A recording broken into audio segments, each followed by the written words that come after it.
On va vous apporter tout au long de l'après-midi des clés pour préparer au mieux votre retraite, optimiser aussi vos investissements si vous êtes déjà à la retraite. Astrid Cousin vient de nous rejoindre pour Magnolia.fr. Bonjour Astrid. Bonjour Guillaume. Comment ça se passe si j'ai dépassé 60 ans et que je souhaite emprunter pour un achat immobilier ? Alors, il faut savoir que les plus de 60 ans, ça va être une catégorie d'emprunteurs qui ne vont pas être scrutés de la même manière qu'un jeune couple de 25 ans, 30 ans qui souhaite faire son premier achat. Pourquoi ? Parce que, logiquement, ils ont une santé financière meilleure que le reste de la population, parce qu'ils sont déjà souvent propriétaires ou ils ont déjà fini d'emprunter, ils ont déjà fini le crédit qu'ils ont fait il y a 25 ans pour leur résidence principale. C'est aussi une population... Voilà, qui a du patrimoine. Enfin voilà, c'est une population qui ne fait pas peur aux banquiers. S'il n'y avait pas l'âge, ce seraient les profils parfaits. Voilà, exactement. Sauf qu'il y a l'âge et il y a l'état de santé. Donc oui, ils vont pouvoir obtenir un crédit, mais sous la condition qu'ils trouvent une assurance de prêt. Et c'est là, finalement, que tout va se compliquer. Donc déjà, première chose, si vous êtes senior et en mauvaise santé, oubliez...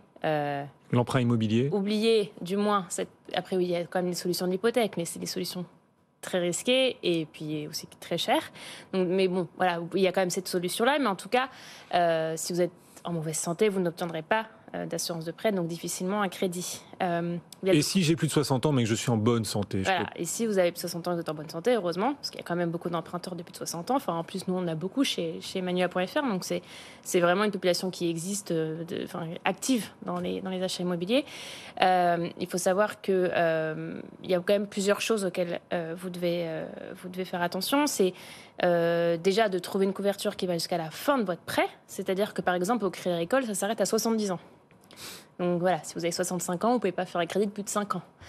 Certaines banques vont jusqu'à 75 ans, mais c'est plutôt rare. Donc c'est pour ça que ce sont souvent des populations qu'on va avoir en délégation d'assurance. Donc les banques vont les ramener chez des acteurs comme Magnolia ou Meilleur Taux, etc. Pour pouvoir leur proposer une couverture qui va jusqu'à 85, voire 90 ans. C'est très important de l'avoir. C'est très important de ne pas accepter une assurance qui ne va pas jusqu'au bout.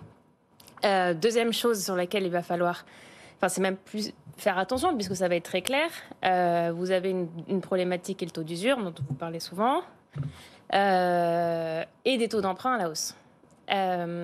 Donc là, c'est-à-dire que... Et là, ce qui va venir troubler peut-être les personnes de plus de 60 ans qui souhaitent emprunter et assurer leur emprunt, leur crédit, c'est que ça coûte cher. L'assurance Exactement. Emprunteur au-delà de 60 ans coûte cher. Voilà, c'est exactement. C'est-à-dire qu'au-delà de 62 ans, vous dépassez les 0,45%. Donc à 68 ans, vous avez quasiment du 0,60%. Donc en fait, dépasser le taux d'usure, quand aujourd'hui on emprunte à 2,5%, ça va être juste ultra facile. Ah oui. Donc ça va être finalement la population qui va être le plus en danger par rapport au taux d'usure. Oui. Donc, on peut donner un exemple pour illustrer sur 300 000 euros empruntés, par exemple. On prend cet exemple de 300 000 euros, ça coûte combien si j'ai 62, 68 ans en assurance emprunteur ? Va falloir m'aider, Guillaume. Vous m'avez envoyé tout ça. Je vais vous aider. Vous savez quoi ? Je vais vous aider. Super. Si j'ai 62 ans, 0,46%, l'assurance emprunteur à 62 ans, ça fait presque 25 000 euros d'assurance. 25 000 euros, exactement. C'est ça. Et 68 ans, le meilleur contrat, vous le disiez en préparant cette interview, le meilleur contrat, c'est du 0,5. Oui, exactement. Et voire du 0,6, ça coûte 20 000 euros d'assurance. Oui, exactement. Donc ça coûte plus cher au-delà de 60, c'est clair. Bien sûr. De toute façon, plus avancé en âge, plus ça coûte cher. Et plus vous empruntez beaucoup, plus ça coûte cher. C'est pour ça aussi que les seniors, la plupart du temps, ils n'empruntent pas 300 000 euros. Très souvent, ils revendent un bien pour en financer un autre, etc.